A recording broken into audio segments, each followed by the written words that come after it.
Boa tarde a todos. Vamos dar início à nossa reunião do pré-natal de alto risco, hoje, dia 17 de novembro. Hoje, com a apresentação de um caso clínico e a discussão do tema, que vai ser feita pelas doutoras Luísa e doutora Fernanda. A Luísa vai apresentar primeiro o caso. Pode começar, Luísa. Boa tarde a todos, meu nome é Luísa, eu vou iniciar com a apresentação do caso clínico e em seguida a Fernanda vai apresentar o artigo. O caso clínico de hoje é a respeito da antibiótico-terapia para o tratamento de pacientes com SLUD. O nosso caso, a nossa paciente FCS de 23 anos, foi admitida no dia 28 de setembro desse ano no Hospital das Clínicas. Ela é uma gestante primigesta, ela chegou na maternidade com a idade gestacional de 25 semanas e 5 dias e fazia acompanhamento no pré-natal de risco habitual da rede suplementar. Ela chegou para a gente com uma queixa de perda de líquido vaginal há mais ou menos 2 semanas, relatava uma movimentação fetal e negava sangramento vaginal e outros sintomas. Ela é uma paciente que não tinha comorbidades e estava usando ultragestan, polivitamínicos e tamarine. Ela tinha os exames no cartão de pré-natal, o grupo sanguíneo O positivo, glicemia de jejum normal de 77, VDRL, anti-HIV e HBsAg não reagentes, e tinha os exames susceptível para toxoplasmose. Ela também tinha um ultrassom, com a biometria de 21 para 22 semanas, que mostrava uma placenta corporal posterior grau 0 e uma medida de colo de útero de 1,8 centímetros, com orifício interno aberto. No exame físico, ela apresentava bom estado geral, hidratada, não mucorada, tinha uma altura uterina de 30 centímetros, dinâmica ausente, tônus uterino normal e um BCF de 145. Batimentos por minuto. No exame especular, ela apresentava um colo uterino dilatado com a bolsa herniada pelo orifício interno do colo, sem evidência de perda de líquido amniótico. E, nesse momento, não foi realizado o toque vaginal. A primeira hipótese levantada seria incompetência istmo-cervical e uma suspeita de ruptura prematura de membranas ovulares no RN num pré-termo extremo. Nesse momento, a paciente foi internada no Hospital das Clínicas, iniciado a corticoterapia e iniciado o protocolo de latência para a ruptura prematura de membranas ovulares, com azitromicina de 1 grama em dose única e ampicilina de 1 grama de 6 em 6 horas. Nesse momento, foi solicitada a propedêutica infecciosa dela, que veio sem nenhuma alteração, apenas no grande gota que foi visualizado bastonites gram-positivos, e um nitrito negativo no exame de urina. E nesse momento também foi iniciado a curva de temperatura. No dia seguinte à internação, a paciente ela se apresentava sintomática, foi realizado o ultrassom no serviço, na biometria de 26 semanas e 1 dia, um peso fetal estimado de 949, no percentil 69, placenta corporal posterior, ela apresentava um líquido amniótico normal, com ILA de 16 e maior bolsão de 6,3 centímetros. Ela apresentava também a bolsa herniada no canal cervical, um colo uterino medido 3 centímetros de dilatação e presença de SLUD. Nesse momento foi suspenso o protocolo de latência e iniciada a antibiótico-terapia, com clindamicina na dose de 600 miligramas de 8 em 8 horas e cefazolina 1 grama de 8 em 8 horas também, com a proposta de manter essa antibiótico-terapia por 5 dias. Além disso, foi mantida a curva de temperatura. Nessa imagem do ultrassom que foi realizada, a gente consegue ver aqui marcado na medida a dilatação do colo, e logo abaixo, vocês conseguem, não sei se dá para ver a seta, aqui é possível ver o material hiperecogênico, né, que a gente chama de SLUD.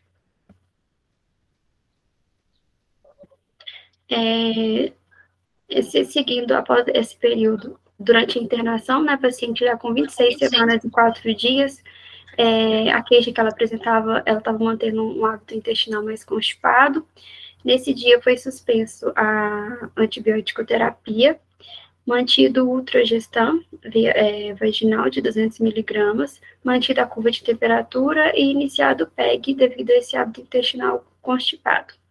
E ficou proposto de estar realizando a propedêutica infecciosa 2 vezes por semana e o ultrassom 1 vez por semana. Já no dia 13, a paciente se mantinha assintomática, foi realizado um novo ultrassom, com a idade cronológica de 27 semanas e 6 dias, o peso fetal estimado entre o percentil 90 e 97,5, o líquido amniótico mantinha normal, Doppler fetal sem alterações, e nesse ultrassom já não foi mais visualizado o sludge. Foi realizado também nesse momento a propedêutica, os exames do terceiro trimestre de gestação, que não vieram com nenhuma alteração, e mantido o ultragestan de 200 miligramas vaginal. Essa imagem também desse ultrassom posterior à antibiótico terapia, a gente vê que ela mantinha uma dilatação de aproximadamente 3 centímetros do colo, e a gente não visualizava mais o sludge, aquele material hiperecogênico. No dia 20 do 10, a paciente se mantinha sintomática, foi realizado um novo ultrassom, com 28 semanas e 6 dias, o feto apresentava o peso fetal estimado de 1.483, no percentil adequado, o Doppler mantinha sem alterações, apresentava um líquido amniótico normal, e também não foi observado o sludge. No dia 21, no dia seguinte, a paciente queixou de uma perda de pequena quantidade de líquido vaginal durante a noite. Nessa oportunidade, foi realizado um novo ultrassom, que foi visualizado o líquido amniótico normal e o ILA mantinha de 16. No dia 24, a paciente, já com 29 semanas e 3 dias, queixou de uma nova perda de líquido vaginal em grande quantidade, sem dor abdominal ou sangramento vaginal. Ao exame, ela apresentava dinâmica ausente, batimento cardíaco fetal de 150, e no exame especular foi vista saída de líquido amniótico claro em grande quantidade. No toque, tinha uma dilatação de 4 centímetros, mas ainda grosso e posterior. Foi realizada uma nova propedêutica infecciosa, que manteve sem alterações. Realizado um novo ultrassom, que viu um peso fetal estimado de 1.390, no percentil 50 e 75, placenta corporal posterior, um volume de líquido amniótico reduzido, com maior bolsão de 1,4 centímetros e oligodrâmio acentuado. Foi reiniciado o protocolo de latência com azitromicina, ampicilina de 6 em 6 horas, durante 48 horas, seguido por amoxicilina de 500 miligramas de 8 em 8 horas. E também foi reiniciada a corticoterapia no dia 24 e no dia 25. E foi feita a proposta de cobrar a propedêutica infecciosa e realizar a ultrassonografia a cada 2 vezes por semana. No dia 29, a paciente, já com 30 semanas e 1 dia, iniciou com queixas de dor em baixo ventre associado a contrações regulares. Nesse momento, foi iniciado o sulfato de magnésio para neuroproteção fetal, foi identificado o trabalho de parto iniciado, realizou a cardiotocografia, que veio normal, categoria 1, e às 5h33 da tarde, a paciente evoluiu para o parto vaginal, com o nascimento do RN vivo, sexo feminino, assistida por pediatra, Apgar 8 e 9, sem intercorrências. Agora a Fernanda vai falar da discussão do artigo que o professor escolheu para a gente estar apresentando. Só antes da Fernanda apresentar o artigo, Luísa, volta lá na imagem do slide, por favor. Sim. Antes, né? Anterior, o que eu achei mais interessante nesse caso foi que tinha essa imagem nítida do sludge aí. Mostra lá para nós, Luísa, por favor. O colo está dilatado 3 centímetros, né? Não tem mais colo para medir o comprimento cervical. A bolsa já estava praticamente encostando na vagina, que é logo depois do sludge aí, já é a vagina, para baixo, para trás, para baixo. Aí. E tinha essa imagem. E depois o antibiótico ele sumiu, né? Volta lá no na outra imagem agora. É exatamente a mesma imagem, mais uma, mais, aí. E sem o sludge. Então, dá a entender que teve alguma participação aí do antibiótico nesse desaparecimento do sludge, né? Porque a gente sempre fica na dúvida do que fazer. Esse caso, o colo já estava com uma dilatação mais significativa. Quando fazia o exame especular, parecia que tinha até mais, a bolsa estava bem herniada, parecia que tinha até mais na medida aí estava dando 3 centímetros, mas lá o pessoal estava classificando como 6 centímetros. Então a gente optou por não fazer cerclagem, que a gente tem feito cerclagem em alguns casos desses, né? A gente optou só por fazer a conduta expectante com antibiótico. E deu certo, né? A paciente segurou mais um mês. 5 até 30 semanas, que foi fundamental aí para esse desenvolvimento do feto, né?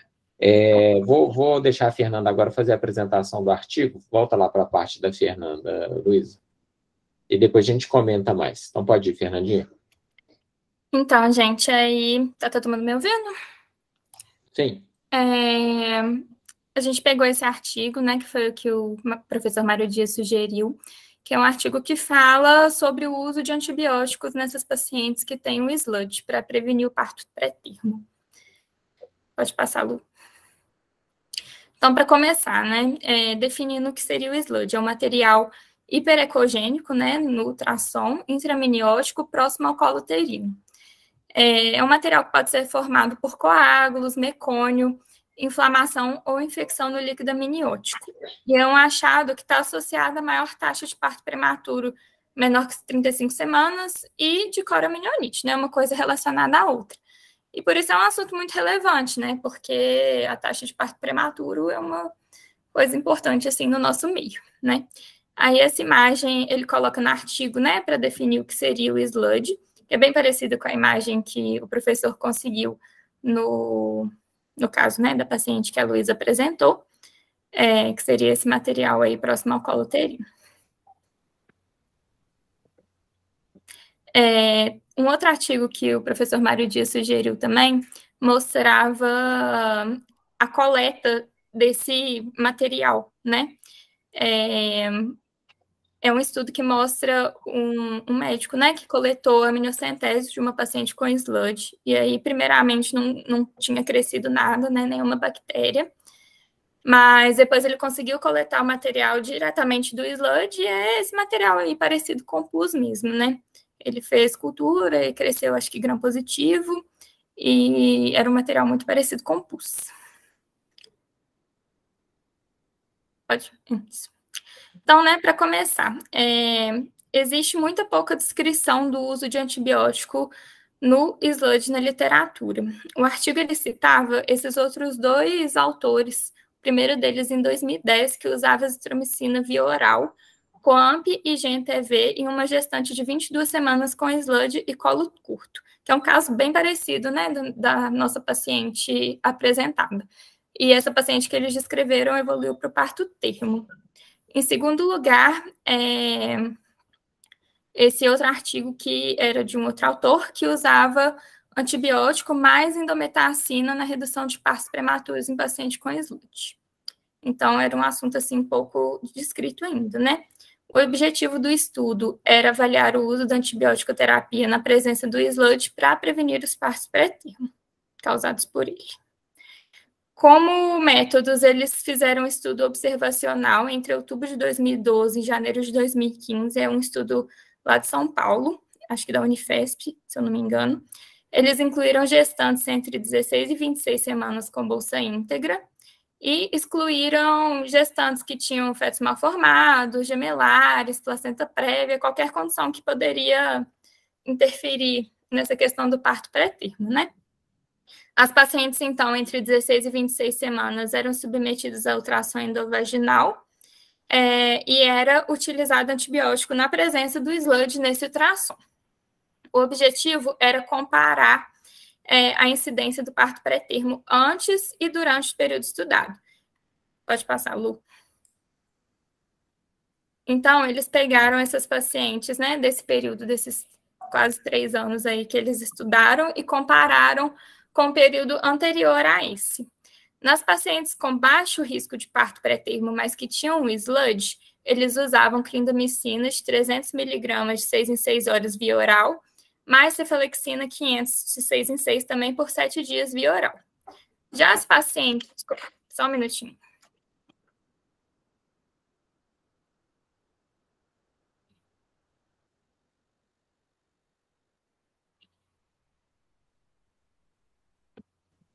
Desculpa, gente, deu uma travada aqui. Já nas pacientes com alto risco de parto pré-termo, foi usada a clindamicina de 600 de 8 em 8 EV e a cefazolina 1 grama de 8 em 8 também por 5 dias, mais 5 dias com tratamento oral com os antibióticos que foram descritos acima.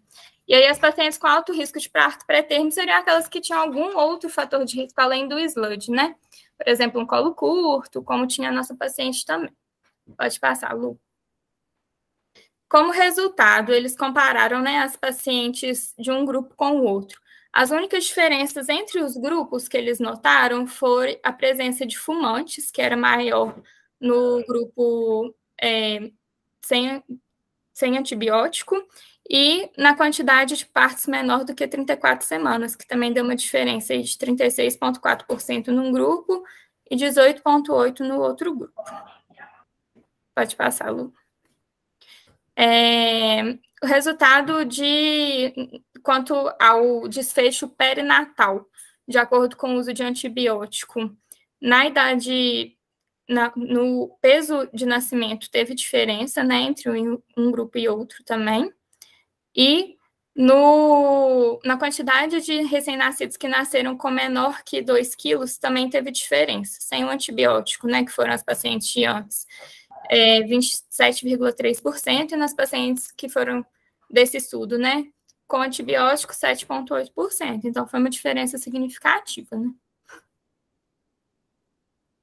Olhando quanto os desfechos perinatais também, o número de partos, igual eu tinha mostrado naquela outra tabela, menor que 34 semanas, também foi bem menor nas pacientes que usaram antibiótico, né, desse período de 3 anos, do que dessas que foram comparadas de antes. Tá?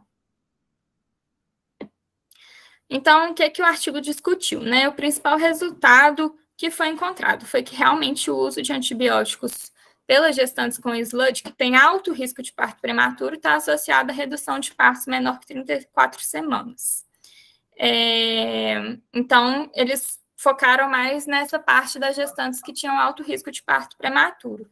Do resto, eles não descreveram como essa grande diferença como nas que têm alto risco, tá? Os mecanismos de infecção, né, do SLUD seria principalmente ascendente pela vagina, mas eles descrevem que também poderia acontecer pela placenta. Uma outra possibilidade que eles colocaram como hipótese seria do fluxo retrógrado do peritônio pelas tubas uterinas e por meio de procedimentos invasivos, como a amniocentese. Eles também estudaram quais que seriam os principais agentes bacterianos presentes no SLUD. E aí, a maioria que eles encontraram foram dessas classes de Fusobacterium, Ureaplasma e Mycoplasma, que são agentes sensíveis a macrolídeos. No entanto, eles... Não acho que isso é muito realidade no nosso hospital, né? Mas eles descreveram como macrolídeos, né? Como azitromicina, claritromicina, como medicamentos menos acessíveis no serviço deles. Então, eles usaram, por essa questão de acessibilidade, como primeira escolha a clindamicina, como a cefalosporina de primeira geração, que foi a cefazolina no caso deles, né? E a experiência com clindamicina no tratamento de coriominionite, né, eles usaram isso em consideração também, já que ela cobre também anaeróbios e gram-positivo. E a cefalosporina de primeira geração, né, que também tem eficácia boa, né, contra agentes gram-positivos e moderada contra grãos negativos. Então, seria uma cobertura razoável, né, já que a maioria dessas pacientes a gente não faz nenhum tipo de cultura, né. Outra coisa que eles discutiram seria que a presença do SLUD também está muito associada à presença de colo curto, e isso poderia corroborar essa hipótese do mecanismo de infecção ascendente pela proximidade com a vagina, né? Já que seria um colo mais curtinho, né? E aí, isso seria, esse método, né, de fazer esse ultrassom de rotina seria um método não invasivo e objetivo como marcador de infecção intraamniótica. Então, foi uma forma que eles desenvolveram mesmo de tentar diminuir o número de partos pré-termo. Então, quais seriam as limitações que eles descreveram no estudo, né? A ausência de cultura do líquido amniótico antes do início da antibiótico terapia, que tornaria um pouco menos específico o tratamento, né? E a indisponibilidade da realização do anátomo da placenta depois do nascimento desses nenéns. Eles não explicaram muito bem o motivo disso, mas parece que seria outra limitante no serviço deles. E eles também não conseguiram estabelecer uma causalidade muito precisa entre a presença do SLUD e a quantidade de partos pré-termos que eles viam. Eu acho que outras observações, né, que a gente pode fazer também é que isso é muito variável também de um serviço para o outro, né? Eu acho que a maioria dos serviços está muito fora da realidade, né? Você ter um ultrassom de rotina só para ver a presença do SLUD ou não, já que tem que ser endovaginal, feito por uma pessoa que tem que ter uma certa experiência, né? E da empregabilidade desses antibióticos também. Então, eu acho que esse é outro fator limitante. E também acho que na hora que eles compararam com o grupo anterior, né, já que eles compararam pessoas que eles estavam, né, estudando entre 16 e 26 semanas, o achado do SLUD, compararam com um período anterior em que isso não era feito, eu acho que eles acabaram perdendo um pouco dessa comparação, né, porque antes, né, desse período de 2012, eu acho que provavelmente eles só achavam SLUD em pessoas que tinham algum tipo de sintoma, né, que estavam, chegavam com dor, com bolsa herniada, e aí eu descobri o motivo, e não de rotina, igual eles estavam fazendo no estudo. Então, como conclusão que o artigo apresentou, né, o uso da antibiótico terapia em pacientes com SLUD estaria associado à redução do número de recém-nascidos com peso menor que 2 quilos e de partos menores de 34 semanas em mulheres que têm alto risco de parto pré-termo. Então, eles concluíram como uma coisa muito positiva, né? E é isso. Aí tem as referências. Pode. Obrigado, Fernanda. Pode parar a apresentação aí, Luiz?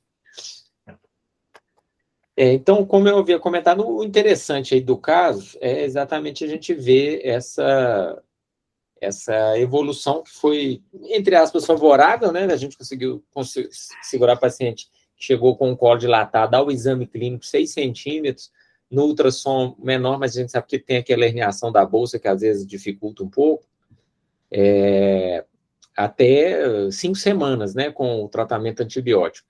Na literatura tem outros trabalhos que fizeram essa avaliação de antibiótico e não deram muito certo. Então, por isso que eu uso esse esquema antibiótico que o pessoal da Unifesp usou, porque o deles é um dos trabalhos que deu certo. E ainda não tem, assim, nenhum trial, e é até difícil de desenhar um trial, porque são casos raros, é difícil de encontrar esses casos, como a Fernanda apontou. Atualmente, Fernanda, a gente encontra mais casos, porque como a gente faz de rotina o ultrassom, a medida do colo na época do ultrassom morfológico, então, às vezes, a gente compreende esses casos na época do ultrassom morfológico, e é o objetivo de fazer ultrassom do colo durante o morfológico, é exatamente detectar o colo curto, né, e algumas vezes, além de estar curto, ele tem a presença do SLUD. E aí fica a dúvida, o que fazer, né? Tem gente que acha que porque não tem um trial ainda, a gente não pode dar antibiótico. Mas eu acho que enquanto não tem um trial, a gente tem alguns estudos como esse que mostram resultado, tem outros que não mostram, mas são só série de casos, ninguém fez um estudo caso clínico, então todos os estudos são série de casos, e usando esquemas antibióticos diferentes. Então a nossa opção foi por usar esse esquema antibiótico que funcionou lá para os pacientes da Unifesp, né? Então a gente tem usado, a gente nem usa o esquema exatamente igual, porque eles davam, nessas pacientes de maior risco, eles davam antibiótico EV durante 5 dias, e a gente está dando só 48 horas, depois muda para o Vioral. Se bem que no caso dela, a gente foi os 5 dias, né, de EV mesmo, foi a semana de EV, que o caso dela eu achei que era mais grave. Mas às vezes porque o colo estava bem dilatado. Às vezes, quando a paciente com um colo menor, eu dou só o esquema oral para ela tomar em casa, nem precisa de internar nem nada. Mas eu acho que, principalmente como tem aquela imagem lá do Roberto Romero, que ele puncionou e saiu aquele material sugestivo de pus, para mim é um processo infeccioso. Tem outras situações que a gente vai ver material em suspensão dentro do líquido amniótico, como, por exemplo, se tem uma hemorragia, se tem, no final da gravidez, pode ser vernix, pode ser mecônio, mas nessa época não tem outra justificativa, ou é sangramento ou é pus. Então, pensando que pode ser pus, ainda mais quando nesse contexto de colo curto, colo dilatado, essas pacientes eu acho que elas têm algum benefício de receber o antibiótico. E nesse caso, felizmente, tem a imagem comprovando que houve a resolução, né, do caso. Então, achei que ficou interessante, ficou bem documentado, e eu acho que vocês já até aproveitar para apresentar esse caso num congresso com as imagens, tem imagem bem nítida já, deixa ele pronto para apresentar aí ano que vem. O Dr. Clóvis está aí, ele é dono do congresso lá da Sojimig, etc. Aí vocês já mandam lá, tema livre lá para o Clóvis aprovar. Né? Eu acho que foi um caso que ficou muito bem sucedido também, né, professor? Seguramos 5 semanas, né? 5 semanas numa época que é fundamental para esse feto. Alguém quer fazer algum comentário, gente? Isabela, pode falar. Oi, professor, eu tenho na verdade, duas dúvidas. A primeira é, como o sludge pode ser infecção? Você falou que não fez a cerclagem por achar que estava com 6 centímetros. A gente pode fazer a cerclagem na presença do sludge ou primeiro tem que tratar? Pode ser. É uma boa dúvida, Isabela. Ninguém sabe ao certo, não, como é que faz isso, mas teve um caso que nós fizemos aí no HC que a gente fez a cerclagem, a bolsa tinha um aspecto muito ruim e ela acabou rompendo depois, entendeu? Então, dá dúvida se você deve tratar, eu acho que tem que ir caso a caso, não dá para a gente definir assim, a conduta de cara, não.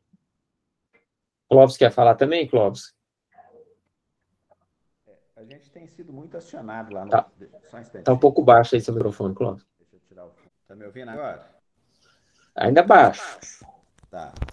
A gente tem sido muito acionado lá no hospital da Unimed por causa de incompetência cervical, sabe? Esses casos estão sendo muito frequentes lá com a gente. E essa polêmica do sludge chegou forte lá, mas a gente resolveu tratar esses casos, né? Mas para você ver como é que é controverso, tivemos casos, por exemplo, tinha lá essa herniação dentro do canal cervical, mas sem chegar à vagina, que a gente fez a cerclagem, e aí o sludge sumiu depois da cerclagem. E aí? Você interrompe o tratamento ou não? Porque o sludge foi para dentro da cavidade, né? Quando você faz uma cerclagem que você consegue um resultado legal... Você jogou ele para cima, né, você acha? Jogou ele para dentro da cavidade. E aí? Você trata ou não trata? Então, assim, a gente não observa febre, a gente não observa leucocitose, a gente não observa nenhum outro sinal infeccioso para falar que aquilo realmente seja infecção. Então, eu realmente tenho dúvidas muito importantes em relação a se deve ou não tratar. O que eu imagino é que a proximidade ali da vagina, né, causa uma reação inflamatória que causa esse aglomerado. Pus nem sempre é infecção, né, é inflamação, né? E aí acaba sendo... Mas a gente tem tratado também, viu, Mário? Agora, provavelmente o efeito do antibiótico é justamente na proximidade da bolsa no colo. Muitas vezes exposição da bolsa no colo, diminuindo a quantidade de bactérias que tem na bolsa e não no sludge, né, e que favorecem o não rompimento dela. Tá? A gente tem tratado até um esquema mais violento. Eu fiz uns prints aqui da tela, porque eu gostei desse esquema aí. O nosso esquema lá é de 10 dias com o colo curto, né, venoso. Então é um esquema brabo e que retém muito tempo a paciente dentro da internação. A outra coisa que a gente tem utilizado, e aí eu estava até meio inibido de falar, mas a Fernanda projetou um slide aí de utilização de indomestacina junto com o antibiótico, né? Eu acho que eu já falei isso aqui uma vez. A gente tem visto utilização de indomestacina em casos extremos, né? De gestações muito precoces e com resultados que você não consegue explicar. Então, por exemplo, eu tinha pacientes com 24 semanas com a bolsa herniada, uma perna dentro da bolsa, dentro da vagina, né? E a utilização do anti-inflamatório aí intercalado com a nifedipina até 31 semanas levou essa gestação a termo. Então você fala assim, como é que você consegue levar uma paciente com incompetência cervical tão grave, com herniação dentro da base, sem fazer cerclagem, né? E você chegar a termo, o efeito anti-inflamatório, né, do remédio, né, é desinflamando aquele colo, dá uma consistência diferente nele. Então, talvez é só para chamar a atenção, né, se vocês tiverem a oportunidade, porque existe também a ação de diminuição do líquido amniótico, diminuição da pressão dessa bolsa, diminuição da possibilidade de romper. É só para quem tiver a oportunidade de testar. O Clóvis recebeu a endometracina via oral? Via oral. E deu depois de 32 semanas também? Não. Até 32. Depois eu mantive uma nifedipina. Tá bom. É controverso, né? Mas não, mas só para a gente entender. Porque realmente não tem um protocolo, né? Então as pessoas vão variando um pouquinho. Existe um questionamento em relação a... Porque existem raros casos, né, de fechamento do canal arterial em gestações inferiores a 32 semanas. Mas como a gente está falando de prematuridade extrema, né, eu acho que vale a pena. Os casos que eu utilizei, nenhum teve repercussão hemodinâmica ao nascimento, não. Ok, mais uma boa sugestão. Patrícia, você quer falar também? Oi, Mário. Pode falar. Tá me ouvindo? Tá. Eu acho interessante demais esse seu estudo, esse caso, embora acho que foi bom demais, um sucesso, né? 5 semanas é muita coisa para um prematuro. Eu fiquei pensando realmente se a posição da gestante poderia influenciar nisso, sabe? Paciente de decúbito dorsal, paciente que estava em pé na casa dela, andando, se seria um fator, né, que poderia fazer desaparecer. Essa paciente, ela ficou muito acamada, né? Ela ficou mais quieta lá dentro. Então, assim, a gente pode pensar que aquele funil que ficava ali como um depósito, né, ele não pode ter, não sei, esse depósito pode ter ido para outro lugar. Enfim, coisas que a gente precisa continuar estudando, né? Mas eu acho interessante, acho que muita coisa vai aparecer depois dessa medida de introduzir a medida do colo uterino no ultrassom morfológico, sabe? Eu acho que nós vamos ter, assim, uma mudança grande em relação à prematuridade e sinais de prematuridade à medida que esse exame for entrando na prática, sabe? Então, acho bem... Vamos ver mais coisa, né? Coisa diferente. Acho que vai vir muita coisa, né? Eu acho que esse tema é importante, a gente tem que preparar para isso e saber como, né, trabalhar, o melhor caminho para trabalhar com a prematuridade, porque eu tenho essa impressão que daqui para frente nós vamos começar a ter mais casos e mais dúvidas, né? É isso aí. Beleza. Mais alguém, gente? Então tá. Vamos encerrar.